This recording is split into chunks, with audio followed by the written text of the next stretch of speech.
Here's your WNEM TV5 news update. Good evening, everyone. I'm David Custer. Among our top stories, a 13-year-old girl is hospitalized tonight after she was hit by a truck while walking to school. The Bay County Sheriff's Office says it happened just after 6 this morning on Euclid near Highland Drive in Bangor Township.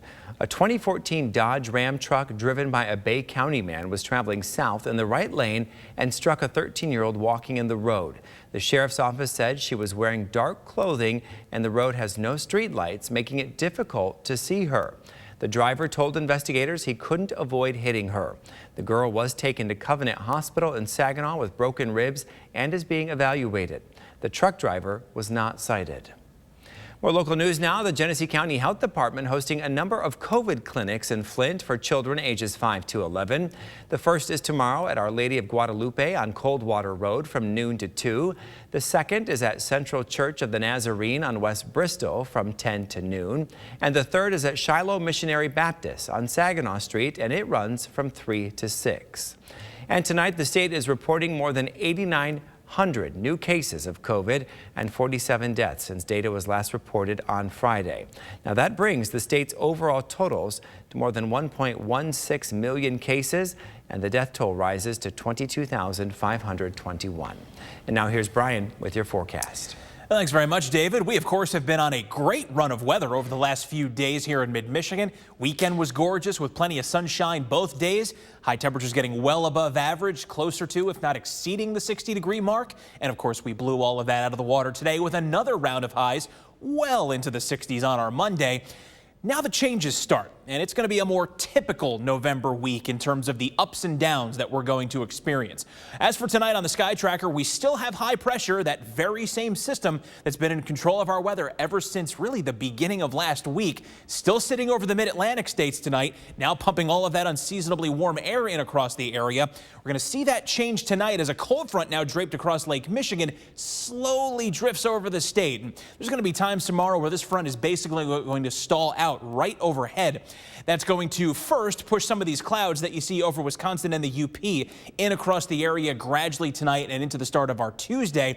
And then eventually tomorrow afternoon, as we get a little more instability just from daytime heating, we'll start to see some light showers. We'll start to see, that is, some showers developing due to that front.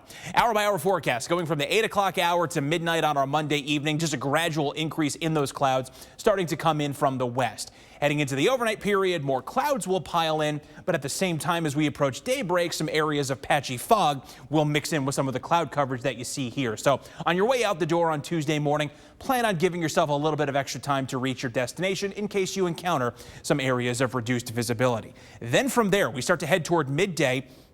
Mostly around US 10, Tri-Cities, as well as the Northern Thumb, we'll begin to see some of those light nuisance showers. Mostly, honestly, areas of drizzle at first begin to break out. That'll morph into some slightly steadier light rain anywhere from the Northern Thumb into about the Tri-Cities by 3 p.m. with some other rain trying to develop closer to I-69. Folks to the north, you may also encounter a shower or two, but it looks like the better odds for this rain is going to be from about the Tri-Cities south and east. That'll continue into the evening commute, dinner time tomorrow evening around 6 o'clock. And then we'll get some drier air to filter in behind the departing cold front, and we'll even get our skies to clear out pretty well later on our Tuesday night.